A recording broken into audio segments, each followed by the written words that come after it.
Today on the Borderlands Show, Fran and I give our detailed impressions of the game after a week of play. Creative director Paul Sage is here to tell us all about Bloody Harvest, and we get your questions answered. But Fran, before all that, we're giving away a shift code for a golden key, and we're starting the show right now with the music video filmed at the Borderlands 3 launch event. This is The Heavy with Put It On The Line.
It's a beautiful day, full of opportunity.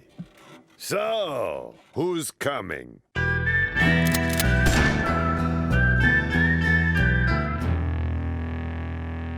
What's up, everybody? Welcome to the Borderlands Show, episode 1. Yay! Yeah, let's do it.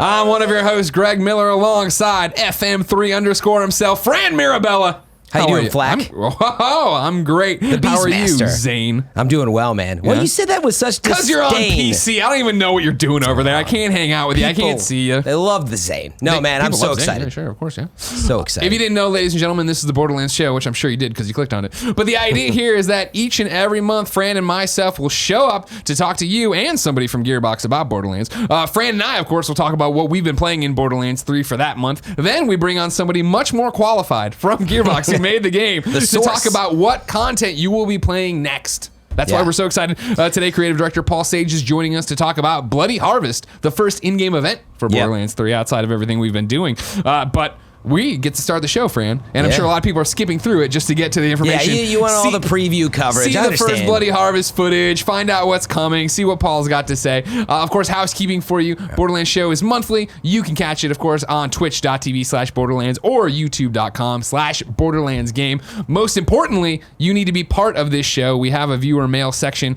You will be sprinkled throughout. Go to kindafunny.com/Borderlands. You can submit your questions there. And while we're in the housekeeping section, the Mac version drops soon, but Borderlands 2 VR on Steam drops October 22nd. Remember, it includes all the DLC. Yes. 1 week into Borderlands 3. How do you feel about it? Well, tired because I'm playing so much Borderlands. So there's that element where I think like that's what I've seen a lot of the community. People are grinding, man. There's so much to do in the game. Yeah. And I know we'll get into like our review comments. Don't worry but the short of it meaning for me was just that. I didn't play tons and tons of Borderlands in the past. I did beat Borderlands 2. You had bad taste. Played some one. No, really bad taste. It was you gave Mario Kart Double Dash a 7.9 right there. Let's not get into say anymore. A lot of looter shooters under my belt, and so happy to be part of the Borderlands community now. And man, 3, there's so much content in it. But that's the thing. Like if people are still like maybe you're watching this show and you're not playing, you didn't play previous Borderlands, but the quality of life improvements and all that. There's so much content, plus just the way the game feels, all the new guns and abilities. It's been pretty exciting. I've just been having fun moment to moment, and that's what's important in games. How have you been feeling? Because you've been playing Borderlands since day one, right? Yeah. I'm in love. Like that's the thing. And I think for me where it starts is we've talked about it before on the shows, right? We do a whole bunch of stuff with Kinda Funny. In the lead up to this, it was what did we want? What did we expect? And I remember before Borderlands 3 got announced, there was a conversation on one of the Gamescasts that was like, what do you want out of a Borderlands 3?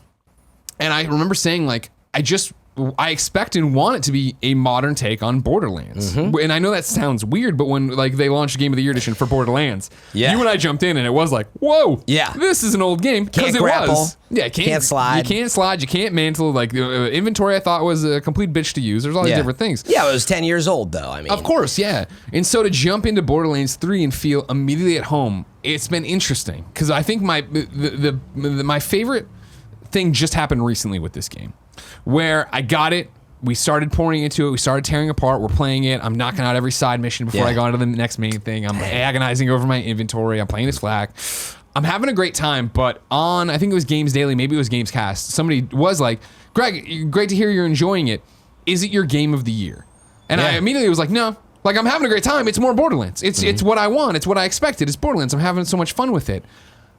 I think there was a moment yesterday, we're recording this part of the show on Monday, right? There was a moment when I was playing on Sunday where my wife finally joined me. She'd been doing business stuff. She'd been running around seeing friends. I'm trucking ahead. I was like 27, 29 by the time she tried to join. Oh, wow. She had just started. And so she jumped in and started playing. And then she was like, all right, I'm going to keep going because I was playing with her. She's like, let me know when I can jump. And I'm like, you can jump now. Like, let's try it. And she jumped into my game, right? And I'm like 29 or whatever. She's level 3.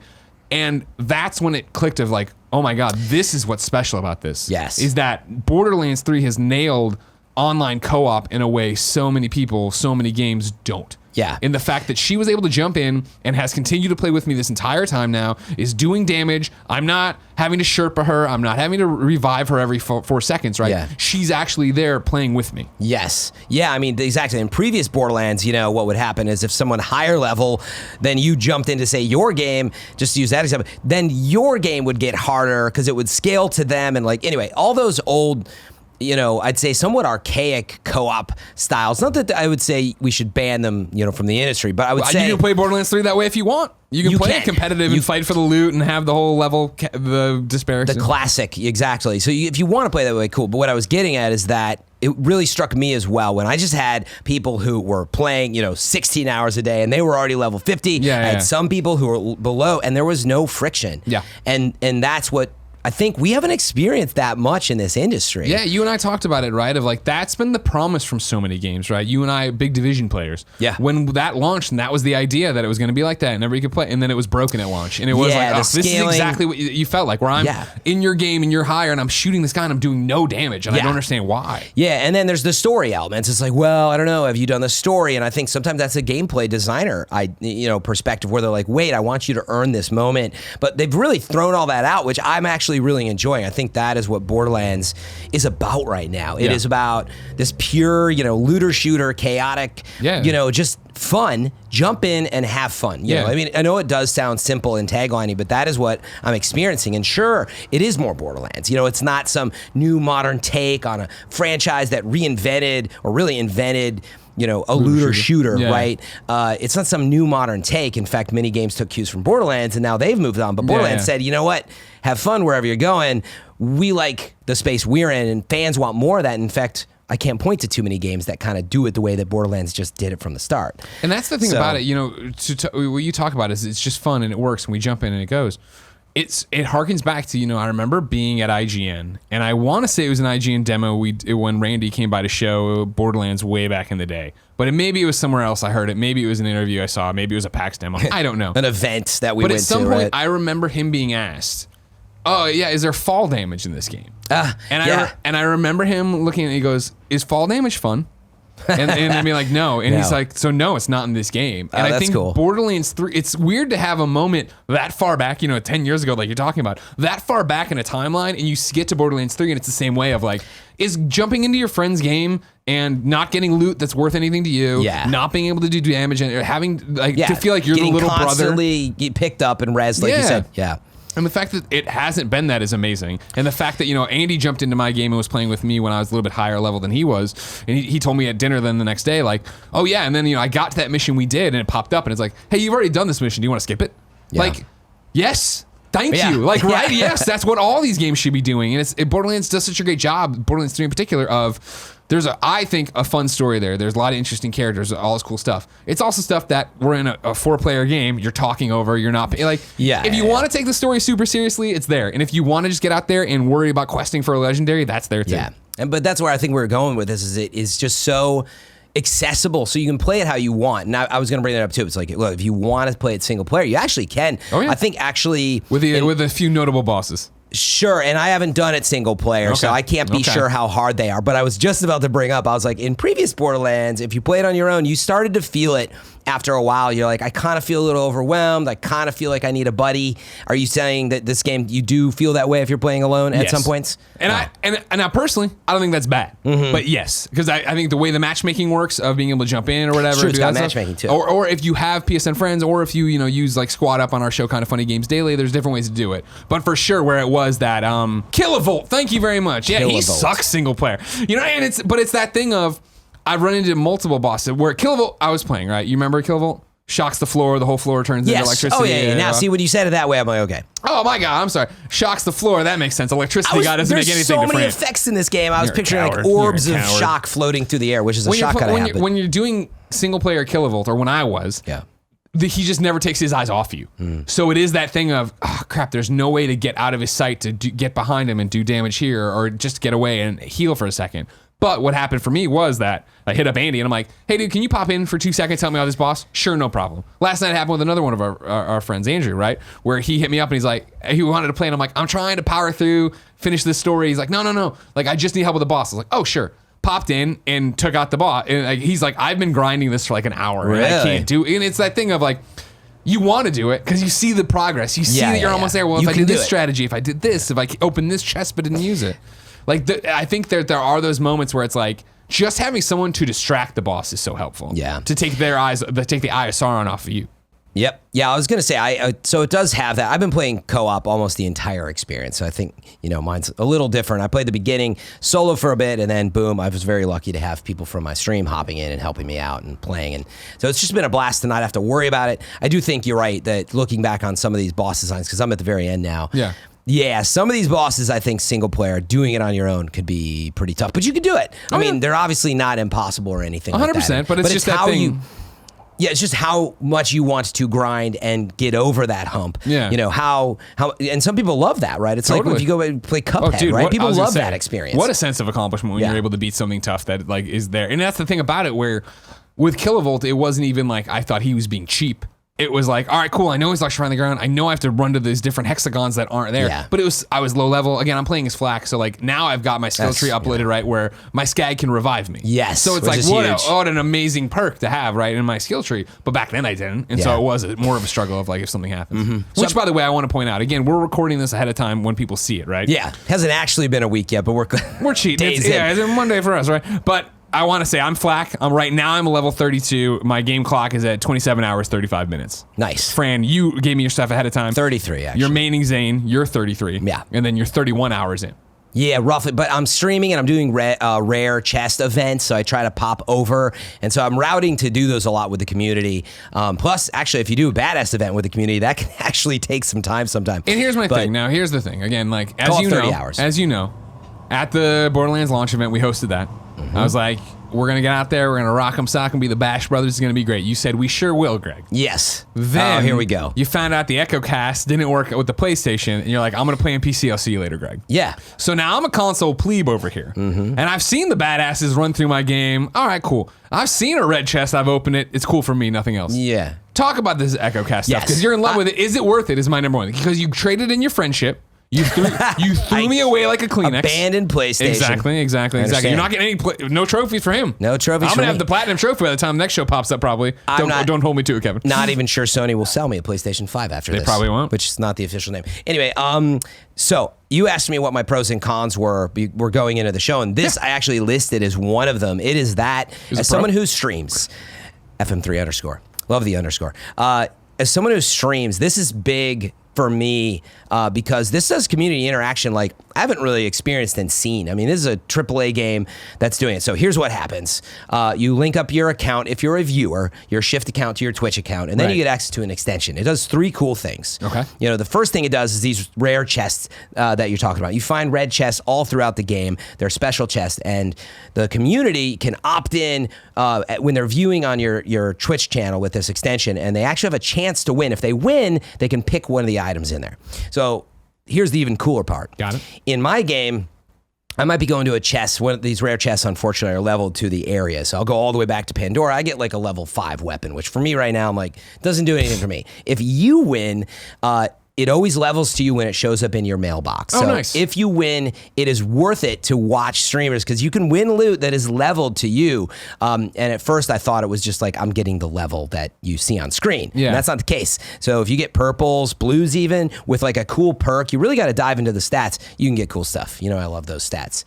That was number one. And then the big thing it badass. does. Should I go on to the other stuff? Please do, yeah. Well, while you're here, actually, just a heads up, everybody. 2 things Fran just said that are incredibly important. I assume everybody's watching this is like probably really into Borderlands, but maybe you're not, and you're just getting started, right? Yeah. Number 1, sign up for a Shift account. You sign up, you link up your things, and then they put out, you can get the VIP points that you can redeem for weapons and cosmetics. Then also there's the golden key stuff, the Shift codes that get tweeted out or put out by Randy Pitchford. You can then go redeem those, get golden keys that you can then open in Sanctuary, get really cool weapons that way. All right, we talked about that. The next thing you mentioned was your mailbox.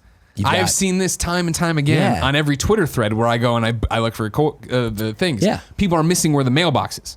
Oh yeah, so rather than you have an in-game mailbox. Right. But rather than go into your inventory and your stuff, right, would be on a PlayStation, like a real person, would be touchpad. This is where you hit options, right, and it comes up with your pause screen. There's social. I mean, go to social, hit escape. Go all the way. Oh, don't. Why? You don't even know what you're trying to escape from. It's a great game. Go all the way over. That's where the mailbox is. You can get it there, and that's where you redeem the stuff there. Yeah. Like if you did like the rewards from like the deluxe editions. Yeah. Make sure you're checking your mailbox. You actually not only get stuff from these programs like these reward systems, you also get stuff from. There's a few quests in game that I believe they like. We get rewards from like the vendors, right? Where Doll will be sending you stuff like to reward you for your loyalty. You'll end up with stuff that's been sitting there for you to use. My apologies. This is what the show's gonna. If you've never watched a Kind of Funny podcast, welcome to Deviation Town, where we just walk off and do whatever we want to do. We're not gonna overproduce this. We're just telling you the truth, and it's flying out of our mouth like rainbows out of unicorns. Hey, see what I did there? I did there. Number 2, badass. Number 2 with the Echo Cast. I'm actually gonna go to that last because I have a lot to say about it.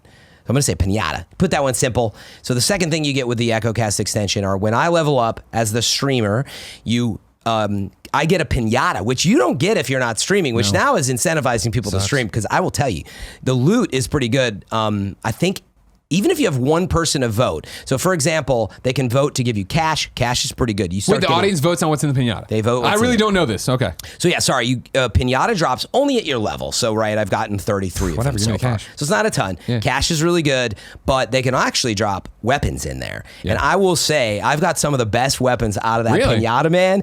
Like, just get. I don't know if you can watch your own stream. I don't know that you can't use your own extension, but get a friend to watch and have them vote. Well, if you. Oh God, yeah, that's confusing. It's Streamception. I went over this the other night. There's other things you can do, but anyway, the pinata is actually a really cool event. Either way, with the viewers, they vote. You might get cash. They might also throw a bomb in there and do some damage, and so you're always a little wary of what you're going to do. So it's pretty cool. Okay. The coolest thing for me, and I'm sure we'll be talking about this more, and hopefully the Twitch extension evolves.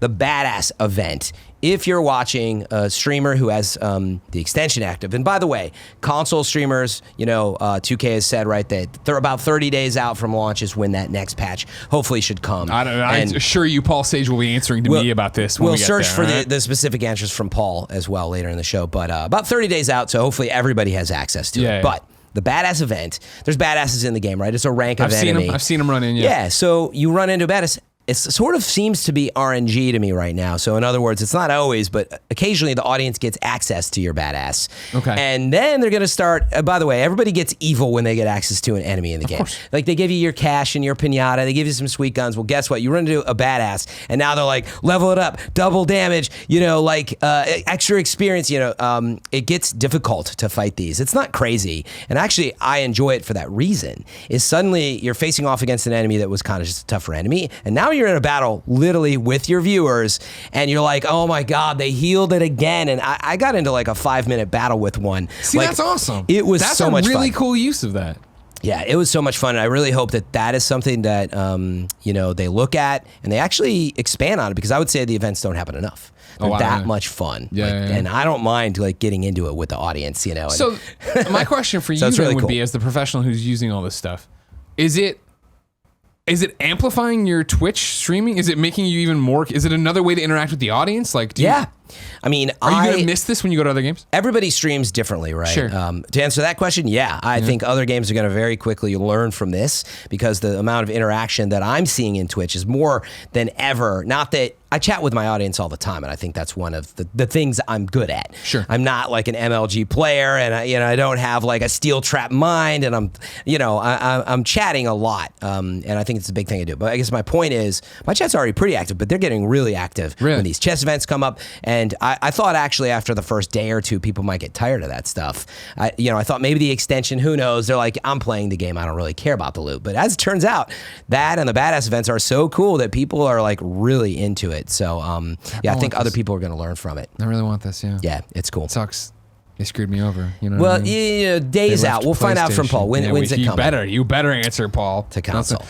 Fran, of course, when we started this show, when we announced this show, everybody's like, oh, that's interesting. Kind of funny doing this Borderlands thing. Clearly, they'll just be corporate mouthpieces for this game. Right. They're just going to sit there. What don't you like about Borderlands 3? We talked about a pros and cons list. For you, what's a con on what you've had out of your 30 some hours of Borderlands? I made a list, so let me Did you check it twice? Double check. And before I get into I got the joke. Santa. I wanted to say, before I said the con, the only quick mention I had in the pros section to edit out, you said, is this your game of the year? I wanted to answer that question and say, I don't know yet, because I'm an end game guy. And so I can't answer it yet, and I'm not challenging you. I get what you were saying, and I know it was just an example. Well, I think it was an example starting from a very, you're bringing up a very good thread to it, where I think that even playing at the time, 20 hours of it, 15 hours of it, I was like, oh, I love it a lot, and I think it's a great game, and it's on my top 5 or whatever list, or top 10 for the year probably, but so far. Is it going to be game of the year? Probably not. But then the experience I had with Jen, and then what you're about to go into of that's the thing is as of recording, I'm on that precipice of endgame. Yeah. I haven't done Circle of Slaughter. I haven't started Guardian ranks. I haven't, you know what I mean? There's a lot there. It's the same thing of now I'm excited to beat the game with Jen, my wife, go back and then pick up with her character, which is 2 main story missions in, and then play through it all again with her. Yep. So anyway, the point is, I really think the end game, there's a lot to offer there, and I'm sure we'll get into that at some point in the series of shows. This show, we have a lot of shows. There's a lot to talk about, as you all can see. Subscribe. All right. Yeah. So cons. It was, we said it before as maybe part of the pros, but like it doesn't feel like there's anything new here. That's a good thing. In other words, it's Borderlands. It's more Borderlands. I think it's the most thing I've heard about the game, but I like that. So that was on the pro side. On the other side, though, I'm like, yeah, like I am feeling a little bit of like, it's not some like brand new modern shooter that it's not trying to do that though. Yeah. So it was like a light con is what I'd say. I want that personally. Double-edged sword of it being more Borderlands. Yeah. And I think my point is I want what I'm getting. Some people may not want that. They may be 100%. looking for more. That's all. It's more of an objective, point. Probably bigger than that, though, for me we know it's having some performance issues. Ooh, and boy, is it. Yes, and they're exactly. The menus in particular for me, switching weapons the menu system is just a little outdated for me, personally, when it comes to managing inventory. I think if it ran well, it wouldn't feel that outdated. I think it's the fact that like when I'll be I've had weird multiple experiences. I've been playing on a PlayStation 4 Pro, and then when Jen started playing, I turned the big TV over to her, and I went with the small game screen on a OG PlayStation. Yeah, and that was alarming. She's playing as Moe's, right, and that my OG PlayStation was running quicker and faster than the PlayStation 4 Pro was, where she'd go into inventory and it would hold, and then it would come up, and then it's skill tree, right? It's like and it loading would stuff slowly fade in the mech, and then slowly fade in this, and it's like, oh my god! And I'll have it too of delays when I'm in the menu, right? Of like, I want to go from map to inventory, or we were talking about this earlier, right? Like I'm sorting my pistols into junk. And like all of a sudden it hops down like 3 rows. I'm like, and you worry about what happened. Yeah, right? what did I tag? Happened What to did me I all screw? the time. Yeah, yeah. Even on PC, I have a really powerful rig, and it's happening. So something's there. 2K is very aware of it. Gearbox, I should say, is very aware of it. And we're gonna get. There's actually, I believe they're putting statements out about this. We're in a weird limbo right now where they're going to put out a statement in your past, and then Paul's going to talk about it in this show in our future. Yeah, but the point is, we don't have all the info this second in the show, but make sure you've checked all the social Borderlands. Yeah. Just go to borderlands.com is the answer, and make sure you'll always get your updates there. But they're on top of it is the point. Yeah. The exact details we just don't have to share that, but it is an issue, and it's enough that it's worth mentioning. Like it is 100%. a bit of a con right for now. me, it's not game breaking in any way. No, but it's not only is it not game breaking, it's not stopping me or Jen last night from playing. No. Where it is like, this sucks, but I want to keep going. Yeah, let me ask you that, because I think this might clarify, right? We're doing the Borderlands show. You said, aren't we just mouthpieces? Like, are you playing? People said that. Well, people are. Rhetorically. I understand. Are you playing this many hours just because you're doing the show? Oh my god, no. No. Are you kidding me? That was the funniest thing. Don't fucking tell them. But when they were like, "Hey, you want to do the show?" and we're like, can we say whatever we want?" And they were like, "Yeah." And I was like, "All right, cool." And then it was like, I would have talked about Borderlands a lot for free, you idiots. Like, you know what I mean? Like, here we are, rolling their money. You know what I have a job.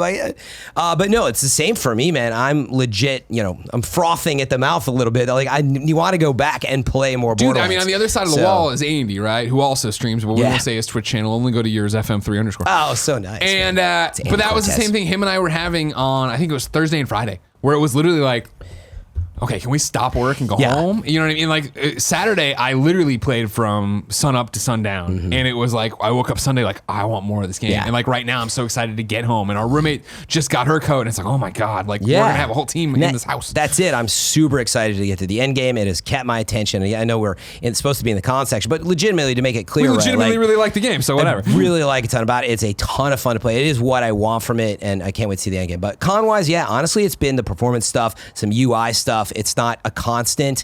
In fact, when I first started playing the game, I was sort of like, wow, it's running so great. And then it started to creep in that I realized we're having some issues. What about you? What sticks out in cons? I mean, for sure, everything we just said. From a level design thing, I'm hurting for more vending machines. Borderlands has always been a game of inventory management. Yes. I want to sell all this stuff. Favorite. I want to do this stuff. Oh, there needs to be that choice, especially early on of, do I pick up that gun and drop this gun or whatever?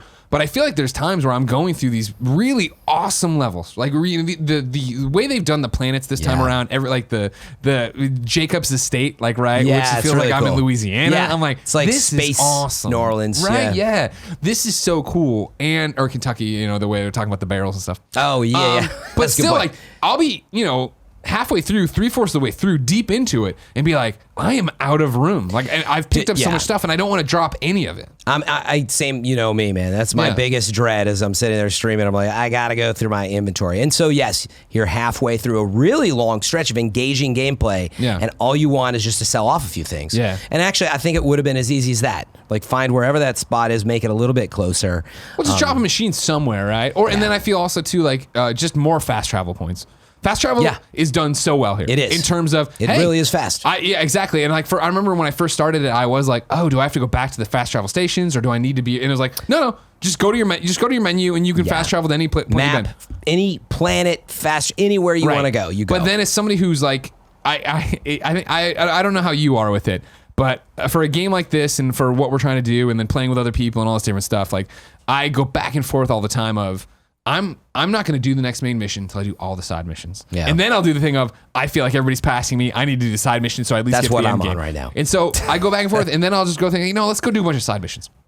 So then to jump back and be like, cool, there's the one fast travel point in, and then it's all the way across. I'm like, okay, cool. Let's go get it. Yeah, and actually, but for me, and I'm with you on that, but I would say less so. Sounds like you're not with me. Sounds like you're not with me. Well, I'm halfway there. All right. And what I mean by that is sometimes, whatever, I got to drive through the world, and maybe you discover and stumble on something you haven't seen. I don't mind that as much as your inventory is full in the middle of a mission. That's what's happening. That meaning, just to stick on that point, I think that was the bigger issue, right? Yeah. I just have too many guns. I just want to sell some stuff off so I can keep playing the current mission I'm in. But you actually feel a certain, actually no, it's a little like it stops the game because you're like, wait, I got to drop this, right? That's the problem. 100%. And we just, well, either that or you have to fast travel all the way back to a point and then you got to crawl back through the way and that's what you don't want to do. And I've had it happen a few times where I'm doing a side mission and it is like, I was playing with Kevin and Joey.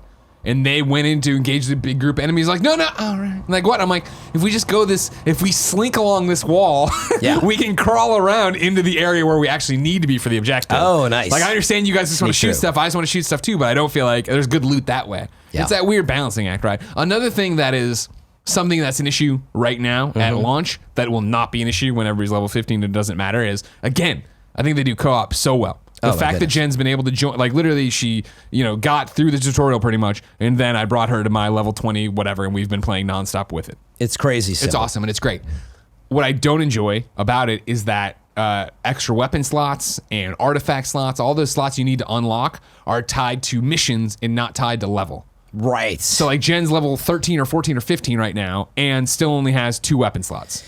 Yeah, because you unlock like a power-up moment with dial, and so it comes from the story, but then since they just tore down those walls and said, no, just join you, now she only has 2 guns, and like you would have to take her back, or exactly, right? Yeah, and that's the plan. That's the plan. My plan is to beat the game with her, then go back with her and play through to where we catch up to ourselves, and then have everything. Like it's not a perfect system, I guess, is a way to put it. Like I don't think that's a huge issue personally. Yeah, like, but I mean, so tonight go home and take 2 guns out of your slot and keep playing that way. No, okay. See, oh, it's not a huge issue though, is it, ladies and gentlemen? But she hasn't played the content to get that stuff. Meaning, I get that after, say, she sinks all the hours, like, why don't you have more slots? Because let's say she just didn't do those parts of the mission because she keeps playing endgame with you or whatever, and you grind and you miss that stuff. I could see it being an issue, but also just go back and do that with her. But even then, it's not like it's right there. Yeah, I know. Yeah. To be fair, she skipped it. Just go back to her and help her out. It's just a weird thing of then, like, it's, I just unlocked my artifact slot, right? My final thing on my inventory. Yeah, me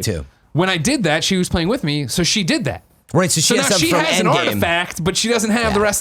Even if it was like one of those of like, if the game's smart enough that, hey, you've already played this mission, do you want to skip it? Maybe it should be, oh, you unlocked artifact. Why don't we just unlock everything and like, hey, like when we get there, give me a wink and a nod that it's fine. Don't unlock maybe the ability to break the iridium if we're really worried about that. But even that doesn't make sense because I'm breaking iridium left and right and she's getting it. Right.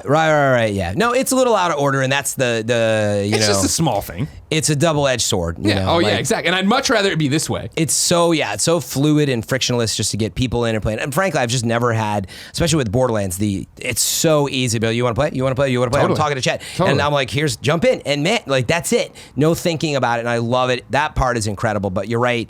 There's a few little things that maybe they could think about, right? I think that would be the goal here. The other thing I want them to think about is I want it to be, how it's either invite only or public or offline. I want it to be, I want the in-between of friends only. Like I want it to be. I haven't changed that setting, but it doesn't have friends coward. only. Yeah, no.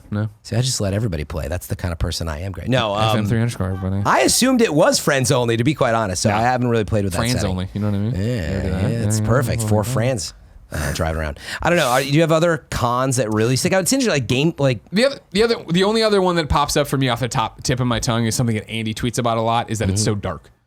Like the game is dark, and even with the things, but then what it'll be is like Tinks. They're like when we were doing one of the underground sections, I was like, I can't see these guys. These MFers are running up on me, and I don't know what to do about it. Yeah, and some of it could be TV, console, and I'm not saying it's not a problem, but I'm playing on a monitor, which is very well.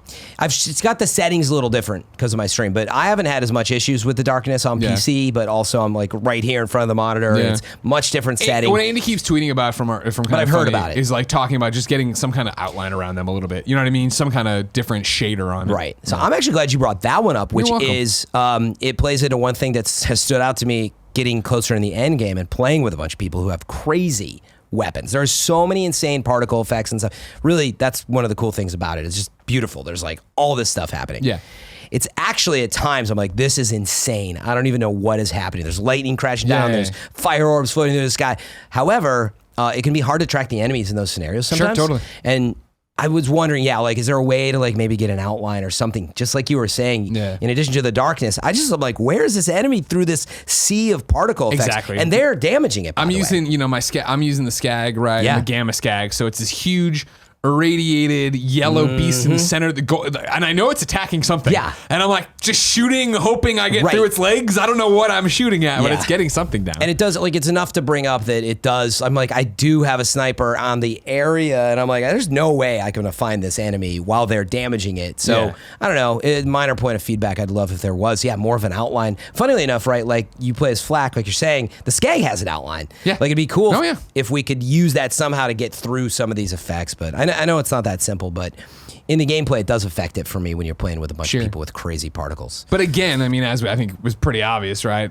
These are all such minor gripes. Yeah. And I'm saying that the UI chugging is a minor gripe because I'm having that much fun with it, right? Yep. That I'm able to look past that like I am anxious to finish this show to go home and play more. Definitely. Like that's more than you can say about 90% of the games I play. Yep. Yeah, I want more of those moments. And I would say one that stood out to me that for me is where it felt very modern, actually. I'll counterpoint to what I said earlier. Sure. The first vault boss, you know the one I'm talking about. It's just a lot of things crumbling and happening. That encounter was amazing. And I was just like, oh, I cannot wait for what's to come. And there's some later bosses that are pretty cool. But the boss design can be, I don't think all the bosses are brilliant, but most of them are pretty cool. And this one in particular, I was like, holy cow, this is the cool. Every one of the vault bosses I've run into, I'm like, this is fun. This really is a cool cool fight. This is like, it's different, right? It's shaking it up. Yeah. But even beyond that, like, for me, something that is, and I know this is such a weird thing, but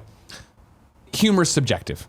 And so I see that flip of the coin on Twitter all the time for Borderlands 3, where it's either I wish I could turn the jokes off or I think this is really funny. Yeah. And it's that thing of obviously jokes are hit or miss. But for me, I really dig it. And there's a sense of humor that reminds me so much of House of Cosby's Rick and Morty. Like I was talking about it earlier. And if you haven't picked up on it yet, we're not spoiling main story beats by any stretch of the imagination.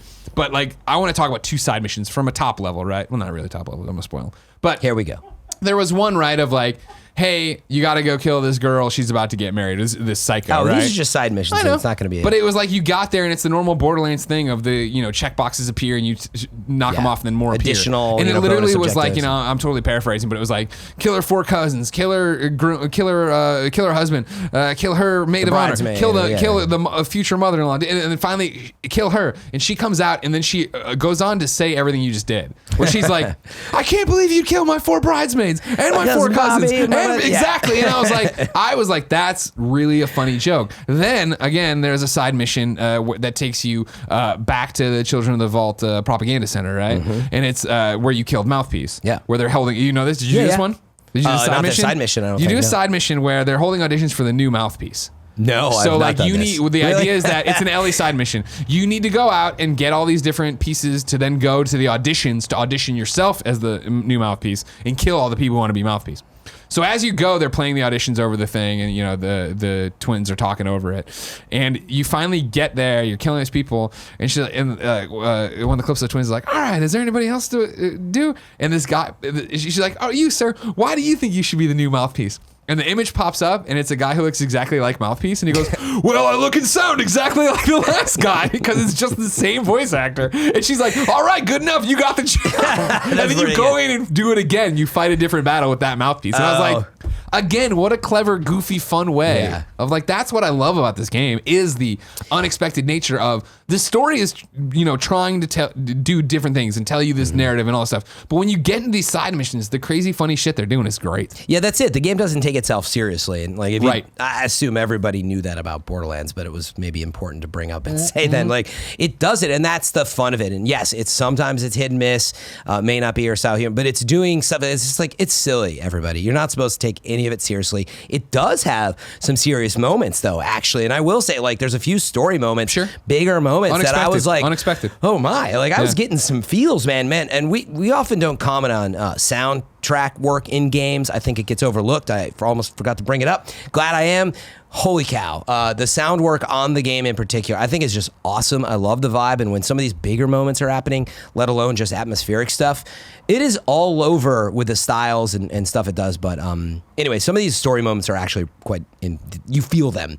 And so as much as it is funny, it has some serious beats too, so you can take it as it is. On that front, something that I didn't realize but got written into, of course, kindoffunny.com/Borderlands, where you can leave your reviews, your comments, your questions for whoever's going to be on the Borderlands show. Spencer Presley wrote in. First off, Spencer mains Zane too, just like you, so congratulations. Nice job, Spencer. He had a question, though, more for Paul that we'll talk about later on, but he put this in there that I didn't know.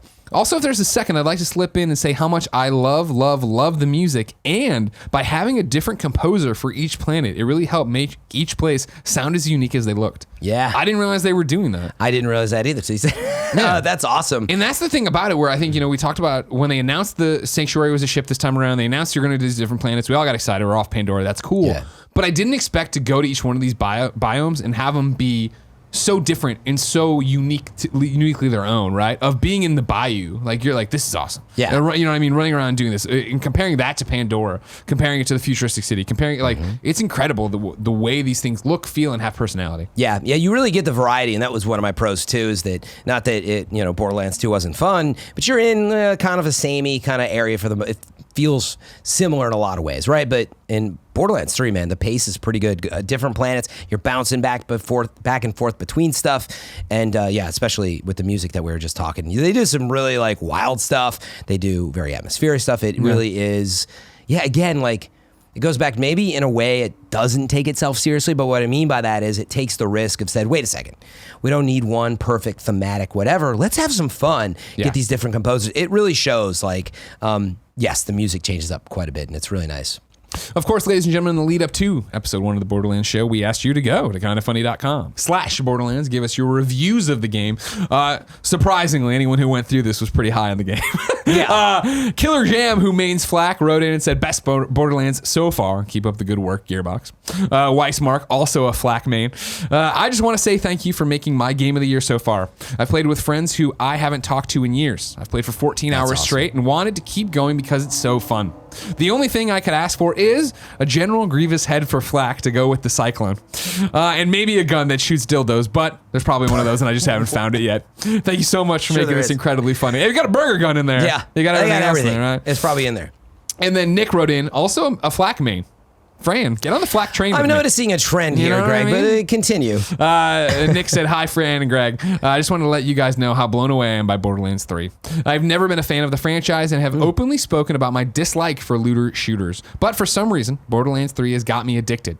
The guns all feel satisfying to use, and I'm genuinely excited every time I pick up a new one. The new Vault Hunters are awesome as well, and the more I play Flack, the more I want to start another playthrough so I can see all the others. The magic of Borderlands 3 has turned a non-fan of the series into someone considering multiple playthroughs, and that's just amazing. Echoed. All flack. Interesting. Is that you have a filter on in the docs? And I know what else you're saying. They probably screen these reviews only for the positive. You all had a lot of hard questions for Paul. Those are coming up, and that's when we get into a whole. But I see a lot of Moes down there, Amara. They're ready for it. You know what I mean? You know what's going to happen here, Greg? What's that? I want to see all the Zanes in the comments, and you come out, you let Greg know it's not just about flack, it's about Zane, and Zane will have his chance. Really? And Amara and Mose, whatever. Everybody. It's about everybody. Oh, well, so it's everybody but Flack now. I realized that now I pissed off Amara and Mose fans, so I was like, I better take it. You can't do it. Yeah, man, I'm really enjoying Flack. I mean, Zane. Yeah. I know you're Flack, but tell me. I mean, I want to move on. We do have Paul waiting in the wings. Yeah. But I open that can of worms, you know. Give me your nutshell. We have multiple shows of the Borderlands show once a month, so there's plenty more to come. And next, the short. Yeah, give it to me right. Short version. Playing the double agent skill tree almost predominantly, which is the digiclone tree with Zane. And the cool part about Zane is you can give up your grenade for a second action skill. And that was one of the main reasons. And I think it makes builds really interesting. And yeah, I just like his mobility and he's got a good feel. So I've been happy with the choice is what I'd say. I went in, played it at the reveal and said, I'm not sure. I tried every other character and I said, I don't know, man. There's something about Zane. And I'm happy I stuck with it. What about Flack?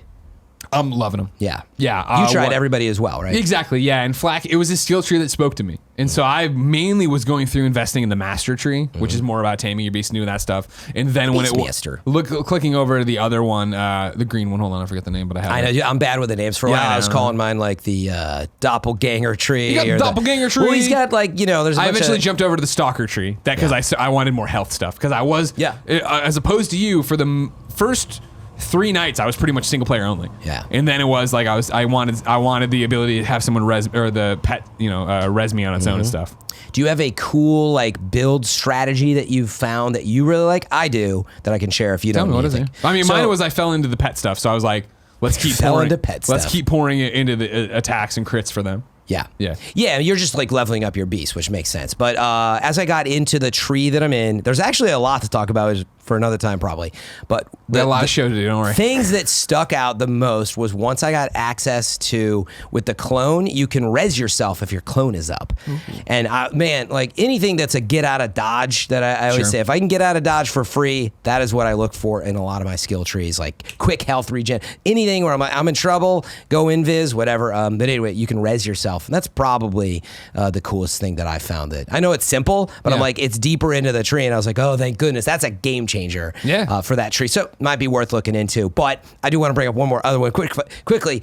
You can spawn your clone with whatever gun you have equipped.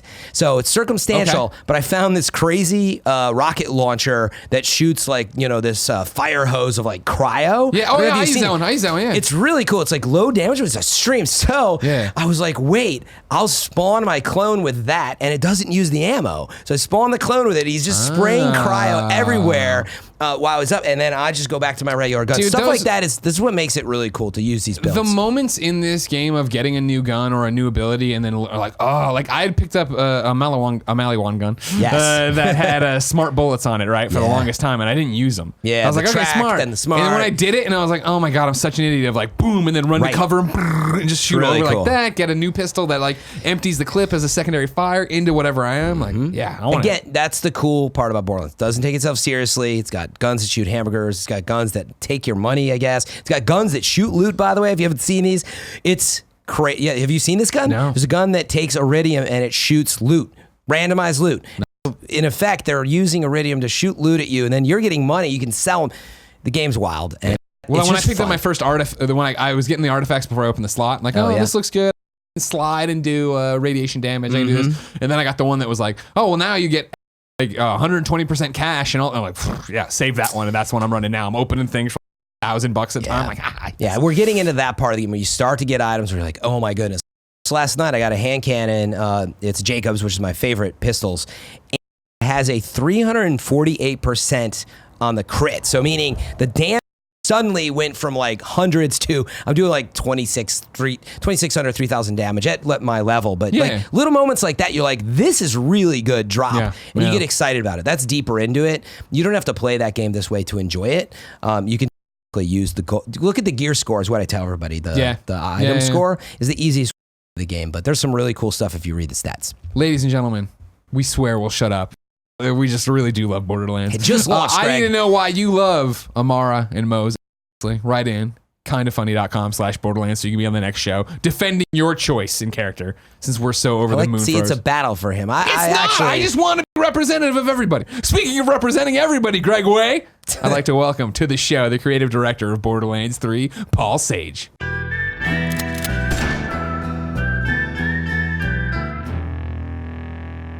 As we live and breathe, Paul Sage. Yay!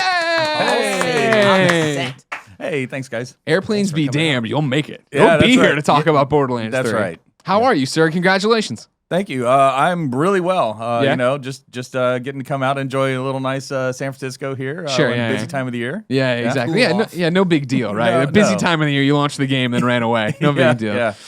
What's the reaction of the studio been like? Man, the reaction to the studio is great. You know, we've seen a lot of people who really enjoy playing the game. I mean, I'm not telling you that everybody at the studio is sitting around looking at streams and watching streams, but you know, the response has been overwhelming, and you know, we're super psyched, man.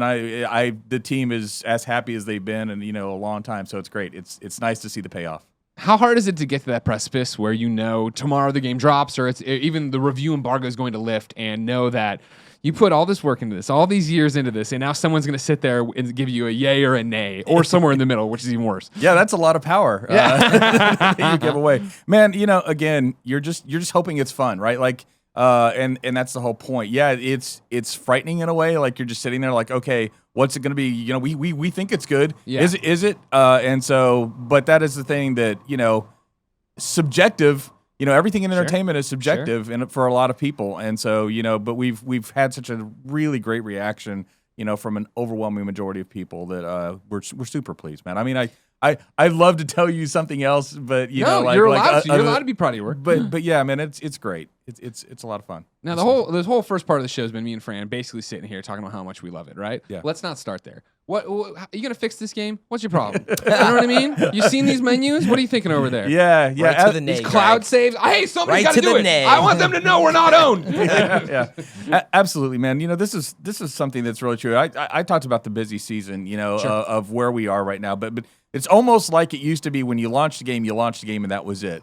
But now you launch a game, and it is like it's caring for things afterwards, right? You know, there's a, you know, I will say, let's talk about cloud saves as a really good example. You know, that is an extremely small percentage of, you know, the number of people that have bought the game, but that doesn't matter.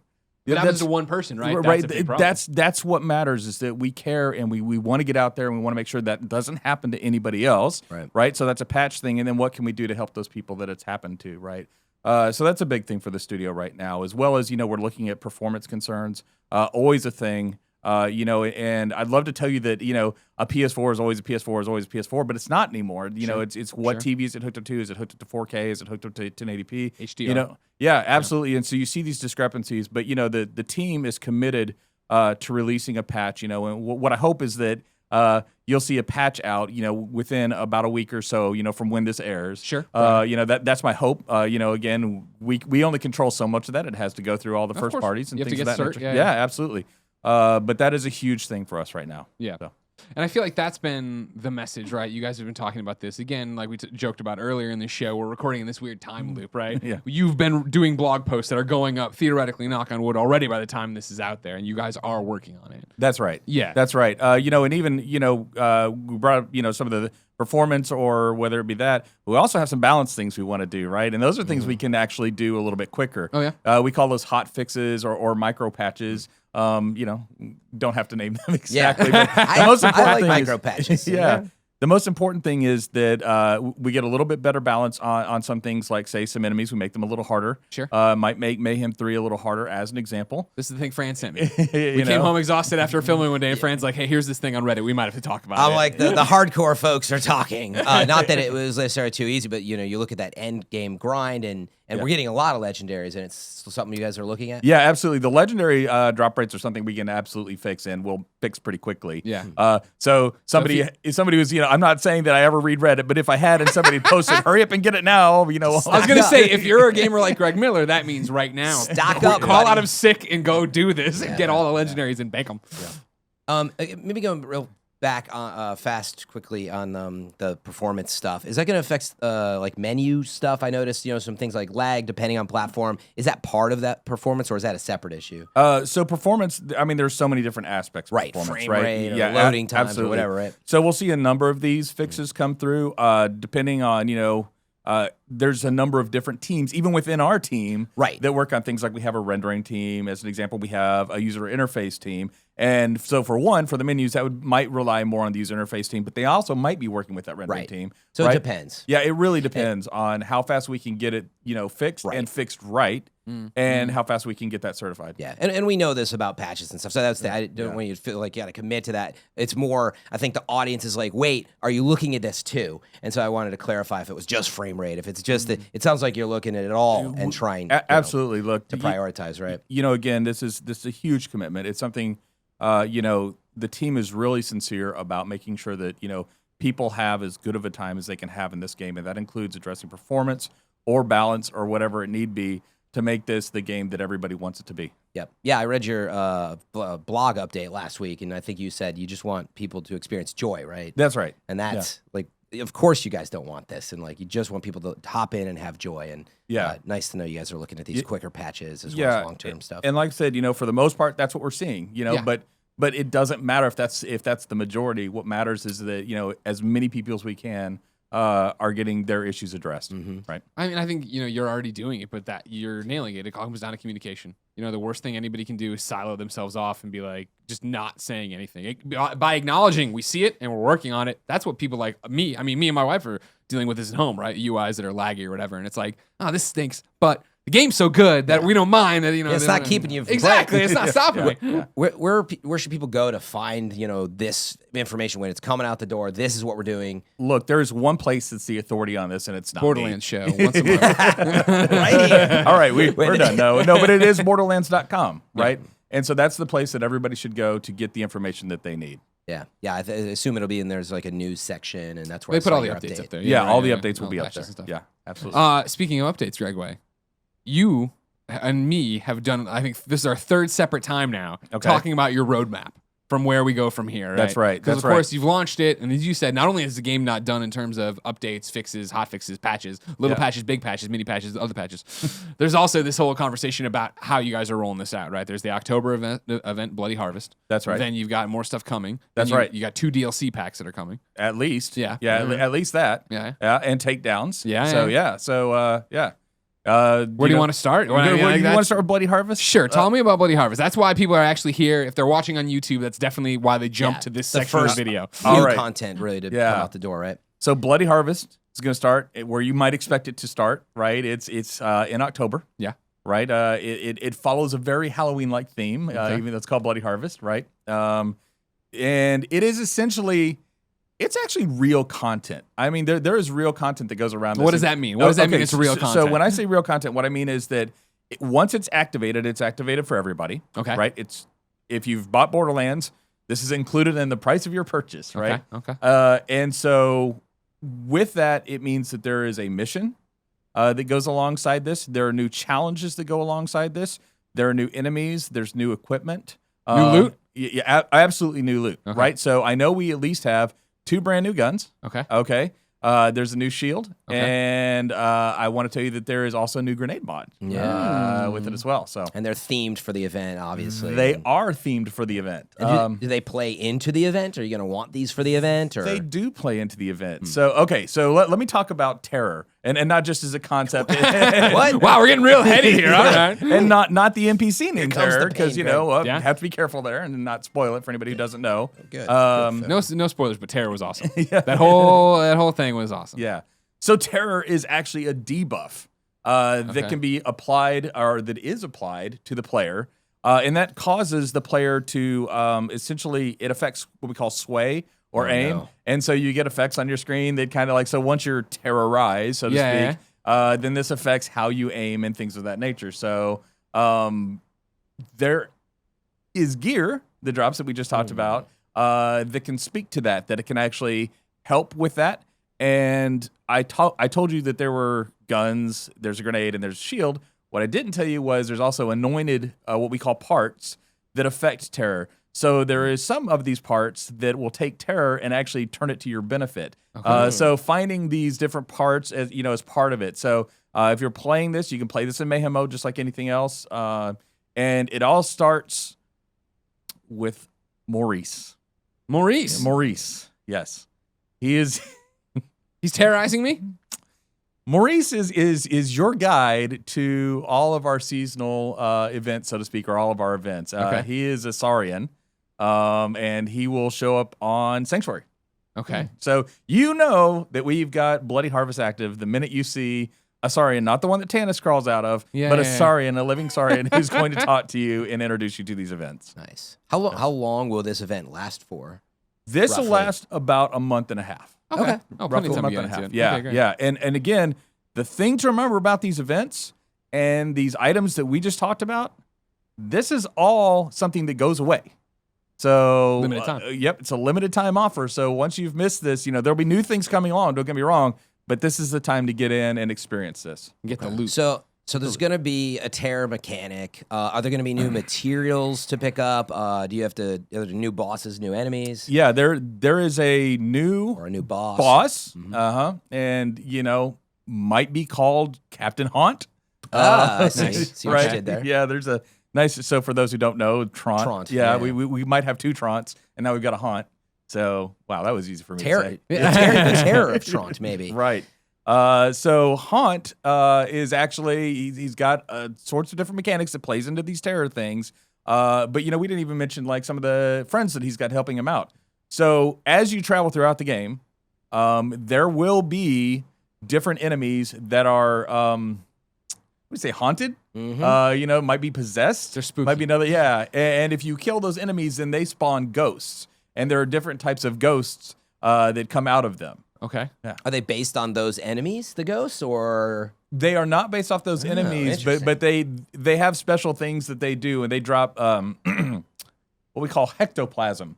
Do I get to bust these ghosts? Do I get to bust these ghosts, sir? I mean, do I get a special gun that sucks these ghosts up? I don't want to confirm or deny any influences. So definitely it's See, you had me at Rack-O-Lantern. Wow, come prepared again, Mr. Miller. Yeah, so Rack-O-Lantern is another one of the enemies that is going to show up. So yeah. But I mean, it's a huge event. I said it has a mission, but it also has a special area where you go to that we call Heck. Okay. Right. So, and that is where you will find our boss Haunt. So you go out, you do new challenges, you can do the mission.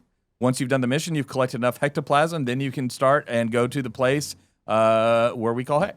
Wow. Yeah. All right, cool. We're all going to Heck. Yeah, I know, right? Everybody's going to go to Heck on Perfect this one. for PG streams. Of course. How long is the mission? Like, is that even a justifiable way to say? Like you said, obviously this is a media. You're doing a whole bunch of different stuff. There's new area. There's all these things to go hunt. Right. Timing is one of those things that really depends on the people. Yeah. Right. And how fast they get through something. I think it's pretty meaty. I would say that the mission itself, it could be anywhere up to I don't know, it's like 2 to 3 hours. Just on that. And then there are the challenges. It really depends on the people. The internet's not going to hold you to this. I mean, this will not be thrown back in your face the rest of your career. What you just said and put it on Reddit. They don't do that. It isn't the IGN headline. Yes. It will take anywhere from 2 minutes to 2 hours. Right? Yeah, exactly. Let's be safe. So one of the things we talked about at the launch event when you were talking specifically about Bloody Harvest, right, was that not every event you did was going to be seasonal themed or something. But was this one important to make it spooky around the Halloween times? I think it was just one of those things that we thought this is going to be fun. Bloody Harvest was something that already exists in Borderlands lore, and so we just wanted to explore that a bit more and really, theme this out. It hits at the right time, and it's almost like it just puts you into that spirit of what's coming. Right. So, yeah, there's little bits of it that I think, when you're talking about a holiday and everybody's like, OK, we're excited for Halloween, it plays into that excitement. So I don't mind if they're seasonal, but not everyone will be seasonal in that way. Yeah. You're not going to pigeonhole yourself. Yeah. Real fast on the weapons and the grenade mod and all that. Do they drop in different types of epic or legendary? Like, Are you shooting? Yeah, for a grind here. So Is this I'm coming back I happen every to night like with Fran? that. Me and every night Fran are coming back. Because I need that legendary. yeah, definitely the weapons themselves will drop. Sorry, the weapons, the grenade, and the shields, all those things we call items like that will drop as part of like fighting enemies. Now the cosmetics are part of doing the challenges in the Bloody Harvest. So, Right. yeah. But the weapons, just the total clarity, do they drop in different rarities? Or do they just drop in one type? You know? The weapons themselves should be dropping in different rarities. Okay. Yeah. Oh. Yeah. In other words, if you want like a better version of it, can you like Keep go back replaying. and Yeah. grind it out? And, don't quote me on that. That's again. They won't do that. We talked about That's what we have right now. And you as you're going through and you're building something, you find out through playtesting whether that works or not. So that would be subject to change. I mean, I'll just take the legendary version. That's fine. Yeah. You just leave that one. Then. Yeah.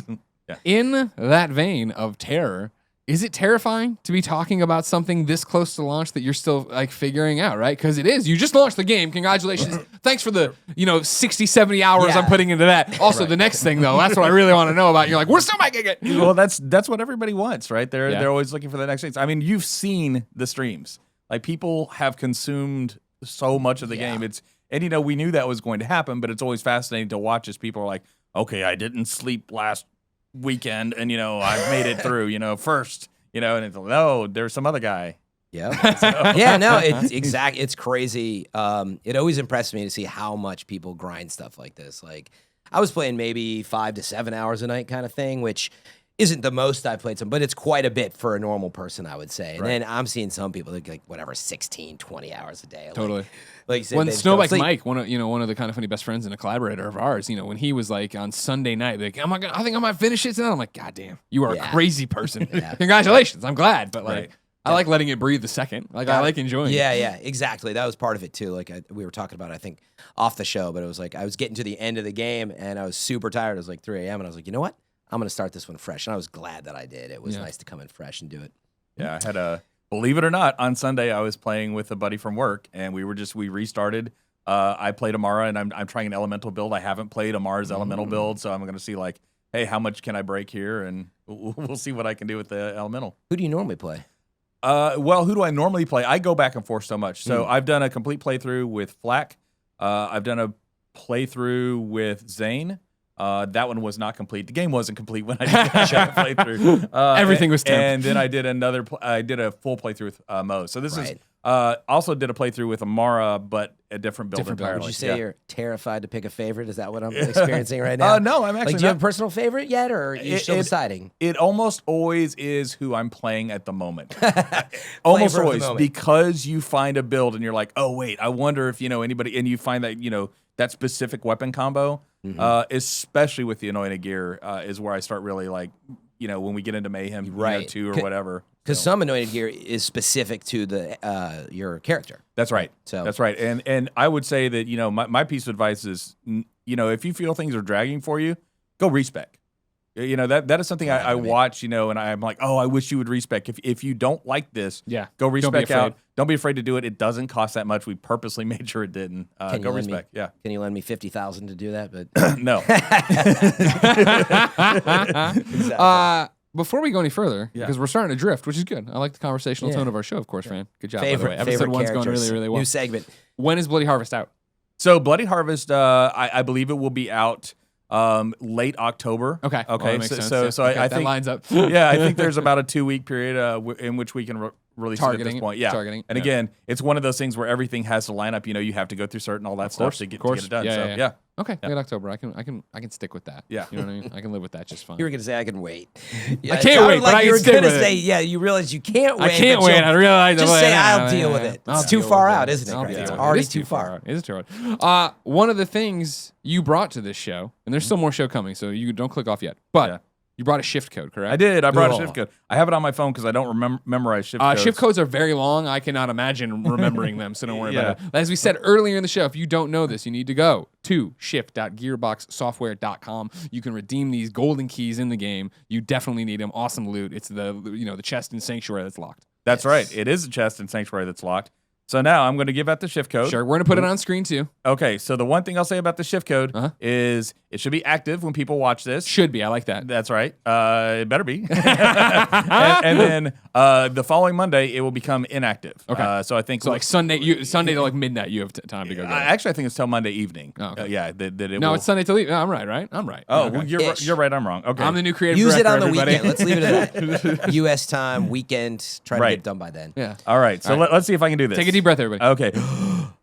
It is CHKB3 FJT9 J SK3K5 T33 JJ 95J56. Thank you, sir. Yeah. This is on the screen had I known that, You didn't Can you imagine? Can you imagine memorizing shift codes? Just the dulcet tones of my I voice. actually love the way you read. Yeah, I was gonna say you really didn't need to. I love the way you read. You could have just been like, and this code right here, and that's Totally, and that's how. But what's the fun in that? No, it's No, terrible. you want people washing their dishes to be able to yell at their Siri and put it in their thing that way. It won't become a meme at all. Right. It better not. It'd be Oh, weird. reading shift codes. I love it. Paul, of course, when you were coming on the show, and of course when we teamed up to do this, we said the viewer would be a huge part of this. So they wrote in with questions for you. Oh, cool. This is viewer questions. seat. Are you prepared for Here we some of go. them? No. Okay, good. Spencer writes in. Spencer remains Zane and says, "Now that the game is out to the public, and more importantly, in the hands of fans who have." In the hands of fans, period. What have been the biggest surprises to you specifically in terms of reactions or feedback after launch? What have been the biggest surprises? I would say one of the biggest surprises that I've seen, and I'm not telling you I watch streams all the time or anything of that nature. I'm not telling you that I've just been off work for a week watching every stream, consuming this. Yeah, I would say one of the things that I'm most impressed with is how fast people identify really good builds. Oh, yeah? Very quickly. It's not that we didn't know it was going to happen. It's the degree in which like you'll see like these people just like they'll go through and I don't want to advertise for everybody, but I watch Gathali and I watch Baru and I watch like some of these people and they're just like, man, they're just nailing this. So yeah.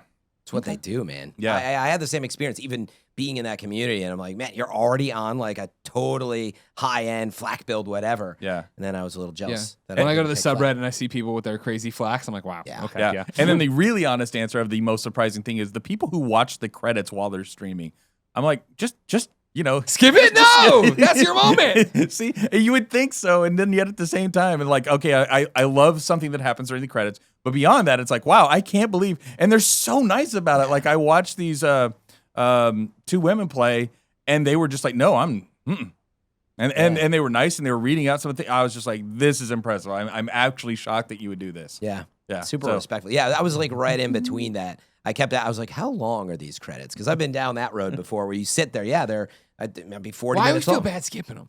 Well, You know what I mean? Like I get because there, it but is- then it goes so long, and then it'll transition out of like here's the credits with our super fancy to here's just black text, Yeah. or black But- background white text. But I think you hit on it, which is it's a moment for the fans, whether you're streaming or not. You're like, it's you just want to live in that moment for a moment. Yeah. But also it's respectful to all these, your team, everybody. There's Yeah. so many people that you see on that list, and that's what it took to get it done. And so can't blame them. But Yeah, you true. say skip it. I would say that's what I do because I'm a terrible and awful person. You're like, I know all these people. Even though I you worked already with know. them and they all deserve like much credit, but it amazes me that other people also will do that. So, I like that you guys pretty are weird. allowed to scroll through it, though. That was a nice little touch. You can scroll through them faster, and you'll still hear the music and everything. And it's a nice touch. Yeah.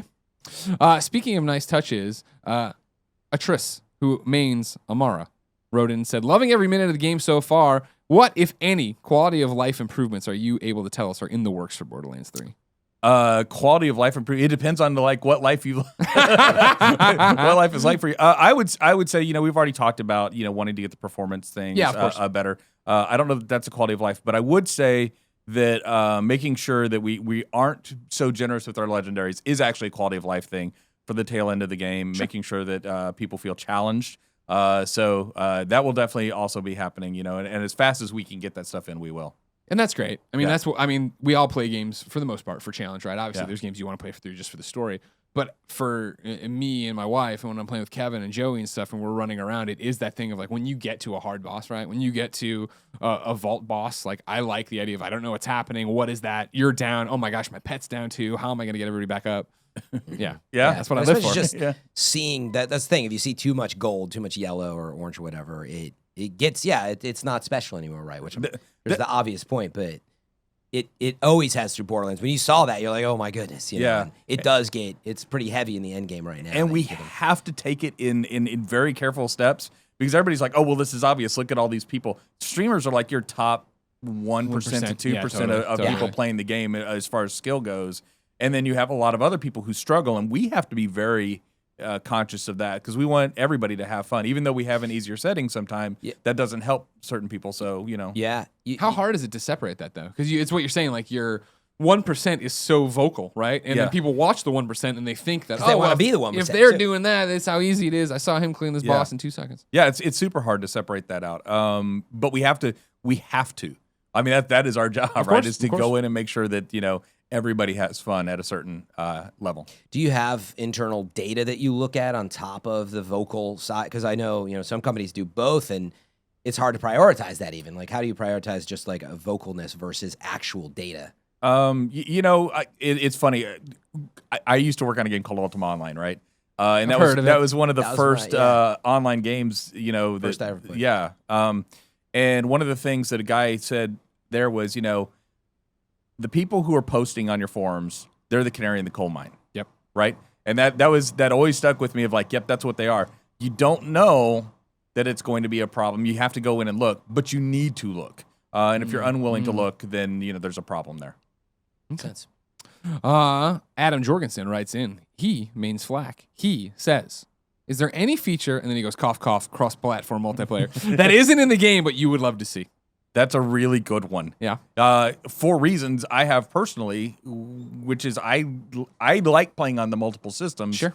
I want them to be able to do just that. Yeah. Carry the saves over, everything else on the multiple systems. So, yeah, great question. Yes, good answer provided for us. Yeah, that is actually a really good answer and very truthful. I appreciate that, like, in interviews leading up to this, long before launch, there were comments on it, right? We'd love to get involved with that. We'd love to look into that. But obviously, we've been making the game this way. Right. I feel like we've gotten to this point now where cross-platform play and progression is now, oh man, it's actually happening with big games. It is. However, it's hard for suddenly that dam to break when you're at the end of a 5-year development cycle, I would assume. I don't know. It is hard, but look at everybody. Like, nobody goes to work at a gaming studio, or very few people do, who aren't gamers themselves. Sure. And so, you know, the fact that dam broke, and it's not completely broken, but there are cracks all over the place. And so we're seeing that, and man, just all credit to First Party for, you know, allowing that stuff to happen now, because it's what players want and it's good for players,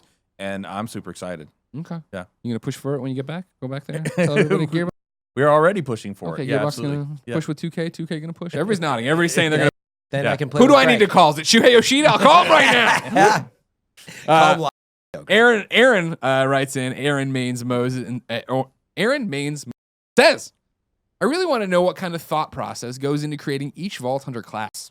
In previous games, there's always seemed to be a weak link in the 4 primary choices, in my opinion, he says, and not at all this time around. I was a little nervous about Soldier class this time around and her lack of turrets, but Iron Bear is awesome. So I'm curious how these characters came to be. Oh boy, story time. Here we go. So Everybody gather around, children. was our first player character that really? we talked about. Really? We did it because we wanted this character to return. We'd already had Roland. We'd already had Axton. Mose was a natural progression, but we started going down all of these. We knew we wanted multiple action skills, right? So we started going down all of these different things. And Mech was only one of the action skills originally. And we had some others like, okay, well, what if she fires rocket launcher and, you know, all these other things. And you can kind of see that what we did is we're like, no, the Mech's really cool. Let's blend it in there. Yeah. And so that was Mose. And so Mose grew out of the Soldier. Wouldn't it be cool if you could drive around your turret? Then you have your Iron Bear, who was the turret, right? All of that stuff just kind of gelled. But that took a little bit of time to get to that point of how do we do multiple action skills? Because with Mose, it seems like it's one action skill with, you know, the hard points and everything that you put on. But we knew we wanted that for all the characters. And the reason I bring up Mose is because that was the first character. And our friends at 2K, I won't call out Josh's name by name. And he's such a great guy, and he's so thoughtful. And he said, hey, you know, he pulled me aside and very, very earnestly said, what we love Moe's. Great idea. What are you going to do now? You know, yeah, you can't top this, and you guys you've painted yourself into a corner, and I'm like, oh no. You ain't seen nothing yet. There's no way we painted ourselves because we wanted a pet class, and we want a real pet class. Yeah. And we knew we wanted a siren back. The earliest version of Amara was as a phase zerker. We called it a phase zerker, right? And that was the internal name for such a long time. And she evolved to being more of a control type character with the long distance and then the melee, right? And so it became about let's get the different play styles. And Zane was because we knew we wanted this, okay, what not really a spy, but what does 007 look like? And so it was really just the way we start with a player fantasy and we say, what's the fantasy here? And then can we build a character around that fantasy? And that's the way all of this came up. And, credit to that character team. I think they did a remarkable job, from everybody that's on that team, from the artists to, the designers and, the coders just did a remarkable job on getting them in. So thank you for the comment. It was a nice thing, but that's kind of what goes into it. Yeah, that's awesome. And I think really it's funny to see with these characters and when they were all debuting or when we'd hear about it, like, I was picking what class to be. I remember seeing when they jumped on the back of Moses' mech, right, and we're firing the gun. I was like I'll ever do that. And last night we were in the middle of a boss fight, right, one of the vault monsters, right, and my wife busted it out, and I was like, you know what? And I was like, this is awesome. This is such a cool synergy moment, let alone the fact that it's great for this giant monster to be fighting this way. Yeah. Right. Justin in this vein writes in, of course, I haven't been saying this, kindoffunny.com/Borderlands. You can go there, submit your reviews, questions, and everything else. Justin mains Flack and says, I love the Vault Hunters and I want more. Will there be more Vault Hunters DLC in the future? Probably not. No, really? No. I think that, you were asking me earlier, Fran, about data that we use. And one of the things that we actually saw was once people have picked their character, not everybody. Yeah. There are no everybody's, right? But a lot of people stick with that character and want that character to remain. Furthermore, in Borderlands 3, what we did is we really concentrated on diversity within the characters themselves and having a lot of different builds. So that was where we put our eggs in the basket. Now, some people might want more, but I don't think that's the way to go not for Borderlands 3. That was one of the things I talked to you at the reveal event about it, right? When you went backstage and you're like, oh, look at the skill trees. And we went through it. It was like, that's what spoke to me. Because for me with Borderlands, it always has been, I start the game and I am this character. And I don't ever really want to restart and go, I respect all the other characters. I see what's going on, but I want to live in that character I've chosen and really, role play as them and build out their trees and make them who I wanted them to be. Right. And so when you guys would drop Vault Hunters for DLC, it was like, cool. I'm not going to deviate. I've put so much time and I want to go do the new content with the new person or my person. Right. Or what we'd see from data was we might see people play, 5 levels. Sure. And then back to their main, and get that taste. And it's one of those things where it's all those decisions you make along the way that tie you to those characters. Okay. Benzaga wrote in, also mains Flack. All right, Fran? You know what I'm talking about? Some Flack players. I like Flack, man. I'm just a Zane guy. Don't give him any flack. God, you've been saving that up for years, haven't you? We didn't even get to use that. I was waiting to use that one. Good job. Not quite as many years as people would hope. We have Reese and I love him, but where's Fiona? Fiona is very happily doing Fiona things. Okay. It's a big universe. It is a big universe, and so can't talk about where Fiona is. Okay, I like that. As long as she's out there somewhere doing something, I'm fine with it. And then Eric Luna has the big question. You ready for it? Okay. And you can look at your PR person if you want help or if you want to dance. Okay, please. Like I'll have to take a lifeline. Eric Luna writes in. Eric Luna also mains Moe's and says, is there going to be a Nintendo Switch port of Borderlands? Oh. Any Borderlands. He says a Borderlands game. Well, and I know, again, this is something I've seen conversations about before in interviews. Not unheard of, not an untapped question. I would say never soon. Okay. Okay, interesting. Yeah, that comment. Yeah. I'm sure if there is one, you'll hear about the Borderlands show. So watch the Borderlands show each and every month. Yeah, right. did that pass 2K muster? Yeah, it's a shrug and nod, whatever, good enough. Yeah. Never say never. Well, Paul, you're a gem. Thank you so much for coming through. Congratulations, Borderlands 3's reception. Thank you very much. Thank you very much. As we pointed out, Bloody Harvest, end of the month. That's right. Sometime in October. Yes. Sometime towards the end of October, we're doing another Borderlands show. So make sure you get your questions to kindoffunny.com/Borderlands. One of the things you had mentioned earlier in that, but what we're talking about because it's the content that'll be after Bloody Harvest, is Takedown. Right, takedowns. Can't get into them too much. Here's what I'll say about takedowns. Takedowns are basically If you remember Borderlands 2, we had raids. It was one big monster. This is something like it's our version now of an updated raid. Okay. Right. And we've looked at how we want to kind of balance this out. So you could go in as a lone player. I'm sure you can take this on just by yourself. Yeah, sure. Exactly. Right. But we're actually tuning more people in there. So And a lot of monsters in a lot of different areas and a lot. What's that? You sound. Got some footage? Who's giving me the missions? What's happening? That's right. That's all for next time. Well, I guess that makes sense. We need people to keep watching this show. Yeah. And speaking of people watching this show, Greg Way, Quaid James, your ass better be watching this. When Borderlands tweeted we were hosting the Borderlands Show, Quaid responded, would watch if he cosplayed as a psycho every episode. If not, then I'm not interested. Well, Quaid, this segment called Ask a Psycho is for you. Ask a Psycho. Francois writes in and says, can I get another shift code? No! Ask a Psycho.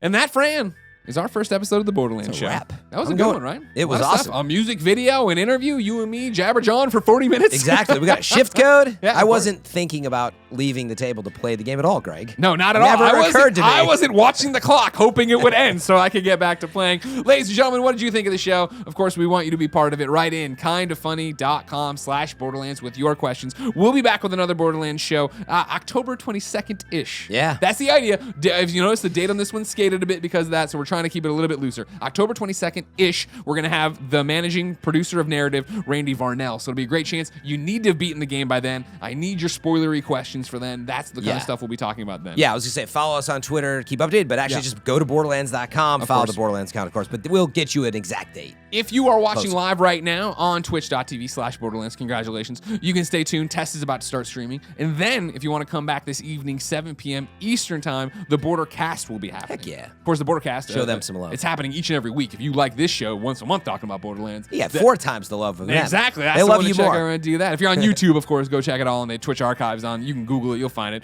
Remember, the Echo Cast panel is happening at TwitchCon. It's going to be Saturday the 28th. There's a whole bunch of other stuff happening there, too. And as we said, questions for this show. We'll be back October 22nd-ish with Randy talking about the story.